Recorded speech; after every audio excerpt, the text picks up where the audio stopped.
Hey, welcome to Daily Devo. Today, we are going to be talking about those times when we feel furthest from God.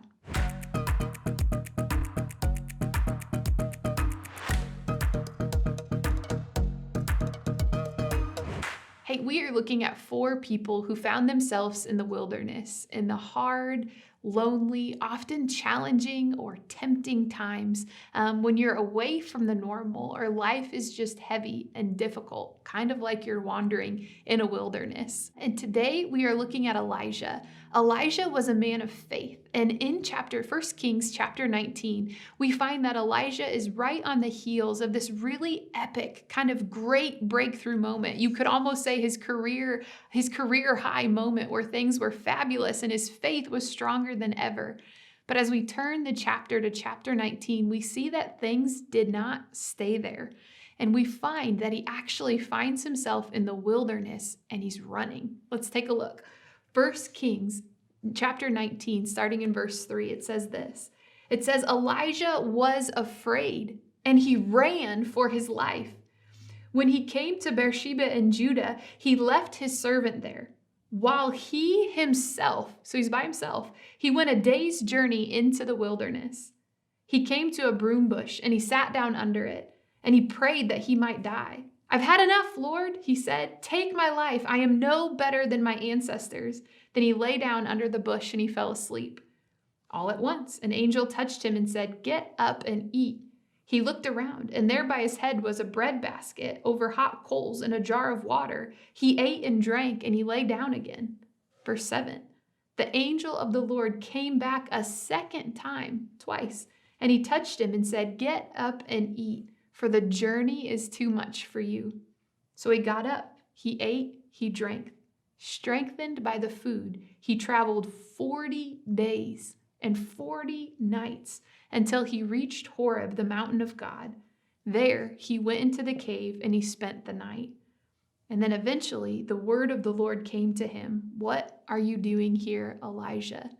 You see, Elijah had run away into the desert, and 2 times God came to him and said, Elijah, take and eat. The journey is too much for you. And then he travels further, 40 days, even after God had come to him, and he's traveling in the completely opposite direction of where he once was.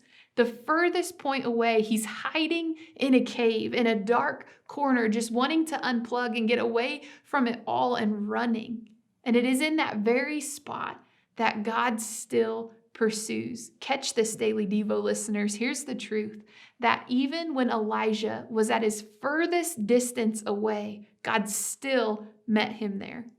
Even at his furthest, when he had ran the furthest away from where he should have been, God met him there.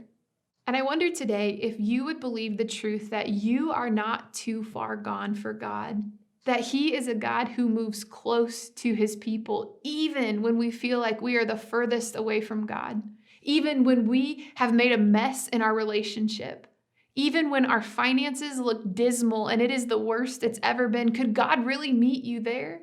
Yes.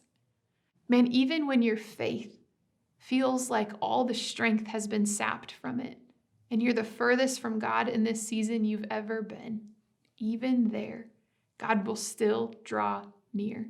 Because remember this, and let's go back. And it's not just with Elijah. In Genesis 3, the very moment that Adam and Eve chose something other than God, they disobeyed and they sinned, God still moved towards them in the garden. And he had a conversation with them, and in time, he actually offered him a covering. Don't forget that in Matthew 1, that Jesus himself, God himself, drew near all of humanity. And he came in as a baby in a meager stable, because he drew near to us when we were at our worst. In Luke 7, Jesus drew near a widow who was right in the middle of grieving her child, her only child. And Jesus moves towards her.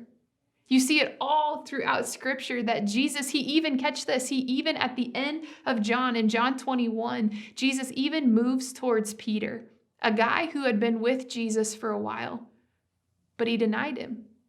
And he found himself far away, and Jesus drew near on the beach and made some breakfast and put his arm around him and said, Do you love me? You see, I want you to be encouraged today that even when we're at our furthest, God still meets us there with an invitation of grace and compassion and love. You are not too far gone. Be blessed today.